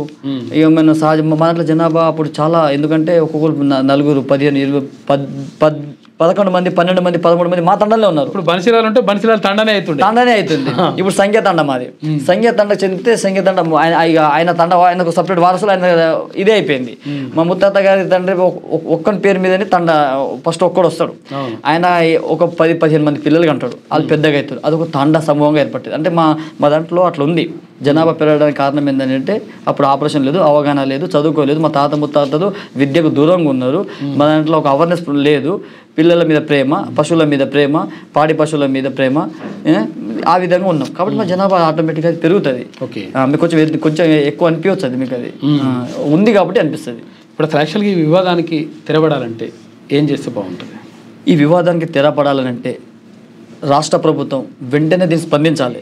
ఇప్పుడు కనుక మీరు మౌనం వహిస్తే ఇది మరో కుకీ మైతీస్లో ఎట్లయితే జరుగుతుందో, అక్కడ మణిపూర్లో జరుగుతుంది. అంతకంటే 2 గిరిజన తెగల మధ్యలోనే కొట్లాటలు నడుస్తున్నాయి. ఇవి అక్కడ ఛత్తీస్గఢ్లో ఆపరేషన్ కగర్ జరిగింది. అక్కడ అంతా ఆదివాసీ బిడ్డలే ఉన్నారు. అక్కడ ఎందుకు జరుగుతుంది మరి? వీళ్ళు దాని మీద ఎందుకు మాట్లాడారు? అక్కడ బాక్సైట్ తవ్వకాలు అవి ఎంత మన కర్రగొట్టలో ఉన్న సంపద ఇంకెక్కడ ఉందా అన్న? అంత సంపద ఉంది. ఆపరేషన్ కగర్ పేరుతో మన వాళ్ళని లేపేసి అది కార్పొరేట్ శక్తులకు అమ్మాలని ప్రయత్నం చేస్తున్నారు. అక్కడ ఆపరేషన్ అక్కడంతా మన మూలవాసులు కదా, భూమి బిడ్డలే కదా. మరి వాళ్ళతో పిలిచి పాకిస్తాన్ శత్రువుతోటేమో మన వాళ్ళేమో చర్చలు జరుపుతారు. మరి కర్రగొట్టలో ఉన్న ఆదివాసీ సోదరులు కదా, ఈ భూమి మూలపోసులు మన హక్కుల కోసం కొట్టాడేది కదా. మరి వాళ్ళకు ఒక అవకాశం ఇచ్చి మీ బాధలు ఏంది, మీ డిమాండ్స్ ఏంది, మీరు ఎందుకు అడుగులో వస్తున్నారు? ఇప్పుడు అంత టెక్నాలజీ అభివృద్ధి అయింది, జీవన పెరిగింది. గతంలో ఉన్నట్టు అరాచకాలు ఇప్పుడు లేవు కదా. అప్పుడు నక్సల్ భారీ ఉద్యమం అవన్నీ జరిగింది, నిజాం నిరక్ష పాలనకు అప్పుడు దోపిడీలు అవన్నీ జరిగినాయి. సరే, మీరు అప్పుడంటే ఓకే. మరి ఇప్పుడు అంతా మీకు మీ డిమాండ్స్ ఏందని ఒక్క మాట పిలిచి వాళ్ళతో మాట్లాడచ్చు కదన్న. పిట్టర్లకి రాలిపోతున్న ఆదివాసీ బిడ్డలు అక్కడ చనిపోయే కానీ ఎవరైనా పోలీసు వాళ్ళు చనిపోతే కూడా వాళ్ళు కూడా మన మూలవాసులే. అంటే ఇక్కడ పోలీస్ ఉద్యోగంలో, మిలిటరీ ఉద్యమంలో ఎవరున్నా, అక్కడ నక్సల్లో ఎవరున్నా మన భూమి మూలపుత్రులే వాళ్ళు. పాపం వీళ్ళ మధ్యలో చిచ్చుబెట్టి వీళ్ళ మధ్యలో ఇది చేసే బదులు వాళ్ళని పిలిచి మాట్లాడితే సమస్యనే సాల్వ్ అవుతుంది. అక్కడ చనిపోతే ఆదివాసీ బిడ్డ, వీళ్ళు దాని గురించి మాట్లాడారు. జియో నెంబర్ మనం గొడవ పడడం వల్ల జియో నెంబర్ 3 పోయింది. ఆ ఏజెన్సీ ప్రాంతం 100% రిజర్వేషన్ ఉంటే అది పోయింది. ఇప్పుడు ఇంకా ఏమేమి పోతుంది అని చెప్పేసి నాకు కొంచెం అపోహ ఉంది. అంటే కాబట్టి నేనేమంటున్నాను, ఇప్పుడు మీరు ఒక ప్రశ్న అడిగారు. ప్రభుత్వం ఎంత తొందరగా దీన్ని జోక్యం చేసుకుని వాళ్ళ ఆదివాసీ సంఘాలని, గిరిజన సంఘాలని, వాళ్ళ ప్రజాప్రతినిధులను, మన ప్రజాప్రతినిధులు పిలిచి ఒక ట్రైబల్ అడ్వైజర్ కమిటీ ఉంది కదన్న, పిలిచి వాస్తవం ఏంది కూర్చి మాట్లాడితే మీకు ఏం తక్కువైంది, ఎక్కడ రావాలి నిధులు అని చెప్తే సమస్య సాల్వ్ అవుతుంది. ఇప్పుడు తుడుందెబ్బ సోదరులు ఒక కార్యాచరణ ప్రకటించారు, మా గిరిజన సోదరులు ఒక కార్యాచరణ ప్రకటించారు. కార్యాచరణ ప్రకటించుకొని ఇప్పుడు నిన్న ఎక్కడి వరకు పోతుంది అది అదే నేను ఎక్కడి వరకు పోతా అని చెప్పేసి నా భయం ఇది. నా భయం ఏంటంటే అమాయకులను ఆదివాసులు, అమాయకులను లంబాడి సోదరులు, వీళ్ళని ఎక్కడి వరకు ఇది కొట్లాడ ఉసగలిపి ఎక్కడి వరకు తీసుకెళ్తే దారి తీస్తారు. కాబట్టి అన్న దేవరకొండ సైడ్ గతంలో మీరు విన్నారు, ఆడబిడ్డలు అమ్ముకున్నారు మా గిరిజన సోదరులు. ఆడబిడ్డలు అమ్ముకొని పుట్టకూటి కోసం చాలా జరిగినాయి. మాకు సరైన విద్య, మారుమూల ప్రాంతాల్లో వైద్యం లేకుండా కొన్ని బాల్య వివాహాలు ఇంకా మా దాంట్లో జరుగుతూనే ఉన్నాయి. అభివృద్ధి చెందడం అంటే ఒకరిద్దరు జరిగితే అయిపోతుంది అన్న. మిగతా వాళ్ళు ఏంది? ఇప్పుడు నేను ఉంటున్న తండాలో నన్నే చూసుకోండి. నేను ఇంద్రమ్మ ఇంట్లోనే ఉంటున్నా. మరి ఇప్పుడు నాకు ఒక స్కూటీ ఉంది. నేను ప్రజాక్షేత్రాల కోసం, ప్రజల కోసం, హక్కుల కోసం, సబండ వర్గాల కోసం నేను కొట్లాడుతున్నా, ఇక్కడ వ్యత్యాసం లేకుండా. మరి నాకు ఇలా ఏముందన్న? మరి చూస్తేనేమో తెల్ల బట్టలు, ఇది లోపల ఇప్పితే షర్ట్ ఇప్పితే బనీనుకున్న బొక్కలు మనకు కనిపిస్తాయి. కాబట్టి ఒకరిద్దరు సరే, మా దాంట్లో కొంతమంది చదువుకున్నారు, కష్టపడ్డారు, కొంతమంది ఐఏఎస్ అయిన విషయం వాస్తవమే, కొంతమంది పోలీసు అవసరం. కానీ ఈ ఇద్దరికి సమాన రిజర్వేషన్ ఉన్నప్పుడు పోటీ పరీక్ష కదన్నా, అదేమన్నా క్వశ్చన్ పేపర్ లీక్ అవుతుందన్న, ఎవరైనా తీసుకొని కాపీ పేస్ట్ ఉంటుందన్న? కాంపిటేటివ్ ఎగ్జామ్ కదా సరే. నేను గ్రూప్స్ ప్రిపేర్ అయినా, నాకు రాలేదు. మళ్ళీ నేను 2 సంవత్సరాలు గ్రూప్స్ ప్రిపేర్ అయినా, రాలేదు. అంటే నేనేదో నా ప్రయత్నం లోపం ఉంది, మిగతా సోదరునికి వచ్చింది. అతను చదువుకున్నాడు, కష్టపడి దాన్ని ఫోకస్ చేసిండు, ఆయనకు వచ్చింది. ఇప్పుడు మా ఇంట్లో మా చెల్లి ఉంది. మా చెల్లి పాప 3 సంవత్సరాల నుంచి ఈ గ్రూప్స్ ప్రిపేర్ అవుతుంది. కానిస్టేబుల్ ప్రిలిమ్స్ క్వాలిఫై అయిపోయింది, మెరిట్ లిస్ట్లో ఆమె నార్మలైజేషన్లో పోయింది. ఎస్ఐ క్వాలిఫై నార్మలైజేషన్లో పోయింది. గ్రూప్ 4 అయింది, నార్మలైజేషన్లో పోయింది. దగ్గర దాకా పోతే వస్తుంది. అంటే ఏదో లోపం ఉంది కదా. మరి మాకు అట్లా రాని బిడ్డలు చాలామంది ఉన్నారు కదా. హైదరాబాద్ దిల్సుఖ్నగర్లో మీరు చూడండి, ఇంటికాడ తల్లిదండ్రులు డబ్బులు అడగలేక ఆటోలు తోలి క్యాటరింగ్ ఉంటుంది కానీ ఫంక్షన్ వల్ల ఈ పెద్ద ఎమ్మెల్యేలు వీళ్ళు ఫంక్షన్ ఉంటాయి కదా, జొమాటో, స్విగ్గీ, ఆ క్యాటరింగ్ చేసే సోదరులంతా మా వాళ్ళే. ఫంక్షన్ హాల్లో వడ్డిస్తారు కదా. పొద్దున్న దాకా చదువుకుంటాడు, నైట్ డబ్బులు ఉండగా నెలగానే మళ్ళీ పార్ట్ టైం జాబ్ చేసేదంటే కొందరు డ్రైవింగ్ వచ్చిన మేము క్యాటరింగ్ వెళ్తారన్న మా వాళ్ళు, ఆటోలు తోలుతారన్న, మళ్ళీ అదేవిధంగా ర్యాపిడో నడుపుతారన్న, బైక్ మీద తీసుకుని అట్లా. అంటే వాళ్ళు పుట్టకుట్టి కోసం వాళ్ళు పడే ఆవేదన, కష్టం చాలా ఉంది. అది కనపడదు. ఒక జాబ్ రాగానే అది జాబ్ ఎట్లా వచ్చింది? వాడిని కష్టాన్ని గుర్తించి వచ్చింది కదా. మరి జాబ్ వాడికి వచ్చింది, నీకు ఎందుకు రాలేదు? లోపం ఎక్కడ జరిగింది? నీలో కృషి ప్రయత్నం అయితే ఉండాలి కదా. ఆదివాసుల రిజర్వేషన్ తిన్నారని అంటున్నారు. ఎవరు తిన్నారు? 1976 కంటే ముందే మీ వాళ్ళే, గోండు సోదరులే మంత్రులు ఉన్నారు, ఎమ్మెల్యేలు ఉన్నారు, ప్రజాప్రతినిధులు ఉన్నారు. మరి స్పెషల్ మీకు అప్పుడు ఐటీడీ కింద మీకు అప్పుడు ఏజెంట్ జీవో నెంబర్ 3 కూడా ఉంది. మరి అప్పుడు మీరు ఎందుకు డెవలప్ కాలేకపోయినారు? మీ నాయకుడు, మిమ్మల్ని మోసం చేసిన నాయకుడు ఎవడు? మీ పేరు మీద ఆ ఏజెన్సీ ప్రాంతాల్లో ఆ ఫండ్స్ అని ఎటువైనాయన్నా, ఆ నిధులను ఎటువైనాయన్నా? అవన్నీ ఒకవేళ అదే ఫండ్స్ అక్కడ పెట్టుంటే ఈరోజు ఆ గూడాలు అట్లా ఉంటుండే అన్న. ఇప్పటికీ నేను నమ్ముతాను ఆదివాసుల్లో గూడాలు ఇంకా అభివృద్ధి చెందిన వెనుకబాటు గురే ఉన్నారు, ఇంకా వాళ్ళు చాలా ఉన్నారు, వెనుకబాటు ఉన్నారు. కానీ వెనుకబాటు దానికి ఆ ఫండ్స్ అన్ని ఎవరు తీసుకుపోయారు? రాజకీయ నాయకులు తీసుకుపోయారా లేదా? అప్పుడు మంత్రులు ఎవరు? మీ గోండు సోదరులే కదా మంత్రి. అప్పుడు వాళ్ళ పేరు కూడా చెప్పాలి నీకు. అప్పుడు మేము 1976 ముందు మంత్రులు మేము లేము. ఎవరున్నారు? వీళ్ళ సోదరులే ఉన్నారు కదా, ఆదివాసి సోదరులే ఉన్నారు కదా మంత్రులుగా. కాబట్టి ఇది ఇట్లా తప్పుదోవ పట్టించి అప్పుడు భీమరావు గారు మంత్రి ఉన్నారు, గోండు సోదరులే. రామారావు గారు మంత్రి ఉన్నారు, వీళ్ళే ట్రైబల్ మినిస్టర్ ఉన్నారు. మరి అప్పుడు స్పెషల్ ప్యాక్ కింద వీళ్ళే అభివృద్ధి చేసుకోవచ్చు కదా, వీళ్ళ చేతిలో ఉన్నారు కదా. మేమంటే 82 నుంచి మేము ఫలాలు అనుభవించినాం. ఫైనల్గా ఎట్లయితే ఇప్పుడు ఈ వివాదానికి సమసిపోతుంది? ఫైనల్గా అన్న ఏం లేదు, నేను ఇప్పుడు కూడా చెప్తున్నా, వాళ్ళు ఆవేశం పడ్డట్టుగా మేము ఆవేశపడలేము. ఎందుకంటే మా దృష్టిలో మా సోదరులు, నేను ఆదివాసి సోదరులు కూడా మీ ద్వారా క్యూనిస్ ద్వారా ఒక విజ్ఞప్తి చేసేది ఏంటంటే, మన గిరిజన ఏతర అంటే మన వాళ్ళ మధ్యలో ఎవరైతే చిచ్చు పెడుతుందో దాన్ని పసిగట్టండి. ఇప్పుడు సంతోష్ నాయక్ ఇప్పుడు లంబాడి సోదరుల నుంచి ఒక క్లారిటీ ఇవ్వడానికి వచ్చిన, ఆదివాసి సోదరుల నుంచి వస్తుంది. ఆ ఆదివాసి సోదరుల నుంచి కొంతమంది మీడియా ముంగట వచ్చి సోషల్ మీడియాలో ఏదేదో వాగుతున్నారు, ఏదేదో సోదరులు రాంగ్ చరిత్ర చెప్పి వాళ్ళని రెచ్చగొడుతున్నారు. ఇప్పుడు సమాజం ముంగట మమ్మల్ని చిత్రీకరంగా ఇప్పుడు మన జనాభా ఎక్కువ ఉంది కాబట్టి కొంచెం తెల్ల బట్టలు వేసుకుని చూసేసరికి నిజంగా అనుకునే వాళ్ళు ఏమనుకుంటారు, నిజంగా వాళ్ళు అమాయకులనే అనిపిస్తారు. కాబట్టి మేము కూడా శాంతిగానే ఉన్నాం, వాళ్ళ మీద ఎలాంటి కార్యాచరణ మేము ప్రకటిస్తాం. ఇది మా ఆత్మగౌరవంగా చేసినాం. ఊకే పదే ఏందన్నా, మేము 1931 నిజాం ప్రభుత్వంలో ఉన్నాం, 41 మమ్మల్ని నిజాం ప్రభుత్వం గెజిట్లో ఉంది, 1956 మాకు ఇన్ని ఆధారాలు ఉండి కూడా మమ్మల్ని ఇట్లా అంటుంటే మాకు బాధ అనిపిస్తుంది. ఎందుకంటే ఇవన్నీ చరిత్రక ఆధారాలు, ఇవన్నీ ఉండి కూడా మేము ఇంత బాధపడాల్సిన మనోవిధంగా గురవుతున్నాం, ఆత్మగౌరవం మీద దెబ్బతింటారు. కాబట్టి మేము కూడా కార్యాచరణ అనేది కూడా పెడతాం. కార్యాచరణ వాళ్ళకి వ్యతిరేకంగా దాడులకు కాదు, మా ఆత్మగౌరవ ర్యాలీని, మా నిరసనని మేము కూడా తెలియస్తాం.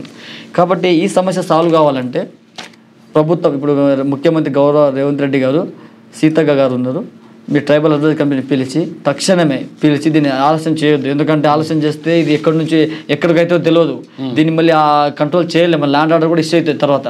కాబట్టి ఆ సోదరులు ఆవేశంలో ఉన్నారు, మేము శాంతిగానే ఉన్నాం, వాళ్ళు రెచ్చగొట్టే ప్రయత్నం చేస్తున్నారు. మేము వాళ్ళ మాటలకు మేము రెచ్చిపోము. కానీ మమ్మల్ని ఏమన్నా అంటే మాత్రం మేము ఇప్పుడు సుప్రీంకోర్టులో కేసు వేసారు. సుప్రీంకోర్టుకి ఏం సంబంధం అన్న? భారత ఇప్పుడు బిల్లు పాస్ అయింది, సుప్రీంకోర్టు ఎట్లా జోక్యం చేసుకుంటుంది అన్న?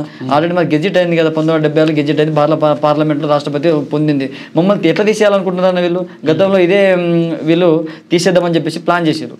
అది ఏమైందన్న? కోర్టు తీసి కొట్టి పడేసింది. ఇప్పుడు కూడా అదే జరుగుతుంది. కానీ ఇది ఎట్లా తీయలేరు, అది కాదు అశాస్త్రీయం. చట్టమైంది అంత అయింది, రూపం దాల్చింది అంత అశాస్త్రం, కానీ తీసేయాలని తెలుసు మాకు. కానీ తీసేస్తారని వాళ్ళు ఎట్లా అయినా తీసేద్దామని ఒక అపోహలో వాళ్ళు ఉన్నారు. ఈ తరుణంలో ఏమైతే ఈ గ్యాప్లో ఘర్షణలు ఏర్పడతాయి. మాకు వాళ్ళు రావద్దంటే ఏం చేయాలంటారు ఫైనల్గా? నేను అదే అంటున్నా. ఇప్పుడు ప్రభుత్వం తక్షణమే పిలిచి ఆదివాసీ సోదరులు ఇద్దరితో ఇరు వర్గాలను పిలిచి ఎక్కడ నిజంగా ఎక్కడ అన్యాయం జరిగింది ఆదివాసీ సోదరులకు, ఏం చేస్తే ఈ వర్గాలు బాగుపడతాయి. మరి ఇన్నేళ్ళ నుంచి ప్రభుత్వాలు ఉన్నాయి, ఆదివాసీ అంబులెన్స్ లేదు, గూడాలకు నాణ్యమైన వైద్యము విద్య అందించాలి, ప్రభుత్వం బాధ్యత ఉందా? మరి మేము ఉన్న ప్రభుత్వం మా చేతిలో ఉందా? మేము ముఖ్యమంత్రులం, మా రాష్ట్ర పరిపాలన మా చేతిలో ఉందా? ప్రధానమంత్రి మేమున్నామా? ఈ కేంద్రంలో ఎవరు ఉన్నారు, రాష్ట్రంలో ఎవరు ఉన్నారు? మేమన్నా ఏం చేసినామన్నా? మాకు మొన్న తెలంగాణ వచ్చిన తర్వాత మాకు మొన్న మంత్రి పదవి వచ్చింది.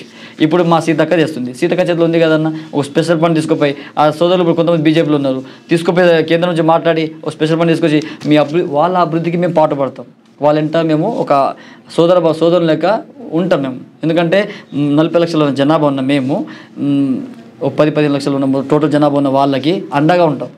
మేము అండగా ఉండి వాళ్ళకి కావాల్సిన హక్కుల కోసం కొట్లాడతాం. మేము ఏజెన్సీ పరంగా 0 పోయింది కాబట్టి ప్రభుత్వం తక్షణమే దీన్ని స్పందించి దీనికి ఇక్కడే అడ్డుకట్టేయాలి. లేకుంటే ఇది పూర్తి బాధ్యత ప్రభుత్వం. రేపటి రోజున రేపు ఏం జరిగినా బాధ్యత ప్రభుత్వం. ఎందుకంటే చూస్తున్నారు ఇక్కడ మా ఆటలు చూస్తున్నారు, వాళ్ళ ఆటలు చూస్తున్నారు, మా నిరసన కార్యక్రమాలు ధర్నాలు చూస్తున్నారు, వాళ్ళ నిరసన. కానీ ఎందుకు చేస్తున్నారు ఏందని పిలిచి అడగాలి కన్నా. మాకు సపరేట్ కమిటీ ఉంది, ట్రైబల్ అడ్వైజర్ కమిటీ ఉంది కదన్నా, ప్రిన్సిపల్ సెక్రటరీ ఉన్నాడు కదన్నా, ఐఎస్లు ఉన్నారు కదా, పిలిచి మరి మేధావులను పిలిచి అడగాలి కదన్నా, అడిగి సమస్యను సాల్వ్ చేయాలి కదన్నా. నేను చెప్తున్నా, ఒకవేళ రేపటి ఆదివాసుల గిరిజన సోదరుల మధ్య ఏం జరిగినా పూర్తి బాధ్యత ప్రభుత్వాలు వహించాల్సి వస్తుంది. ఎందుకంటే వాళ్ళ ముందు జరుగుతున్న పరిణామం కాబట్టి. ఇది మొత్తం మీద లంబాడి హక్కుల పోరాట సమితి రాష్ట్ర వర్కింగ్ ప్రెసిడెంట్ భూక్యా సంతోష్ నాయక్ చెప్తున్నటువంటి మాట. మొత్తం మీద ఇక్కడ ప్రభుత్వం ఇరు వర్గాలను కూర్చోబెట్టి, అటు ఆదివాసీలను ఇటు లంబాడి గిరిజన బిడ్డలను అంటే బంజారా బిడ్డలను కూర్చోబెట్టి మాట్లాడితే మొత్తం కూడా సమస్య అంతా కూడా పరిష్కారం అవుతుంది. కాకపోతే ఏంటంటే అలా చేయకుండా ఇట్లనే తాత్సారం చేస్తే చాలా ప్రమాదాలు జరిగేటువంటి అవకాశం ఉంది. కాబట్టి అటువంటివి జరగకుండా ఉండాలని చెప్పేసి ఇక్కడ భూక్యా సంతోష్ నాయక్ అంటున్నాడు. కాబట్టి ప్రభుత్వం కూడా దీనిపైన ప్రత్యేక దృష్టి పెట్టి 100% ఈ సమస్య పరిష్కారం కోసం కృషి చేస్తే బాగుంటుంది. ఇది ఇవాళ డిబేట్. చూస్తూనే ఉండండి క్యూ న్యూస్. మీ సిద్ధంగా సుదర్శన్. మీ వ్యాపారం అభివృద్ధి కావాలని కోరుకుంటున్నారా? అయితే వెంటనే క్యూ న్యూస్ని సంప్రదించండి. Schools, colleges, banks, shops, office promotions, land promotions, political promotions, restaurant promotions, hospital promotions, పుట్టినరోజు వేడుకలు, శుభకార్యాలు, వ్యాపారాలు ఏవైనా, సందర్భం ఏదైనా ఇప్పుడే క్యూ న్యూస్ ద్వారా తెలియజేయండి. మీ వ్యాపారాన్ని అభివృద్ధి చేసుకోండి.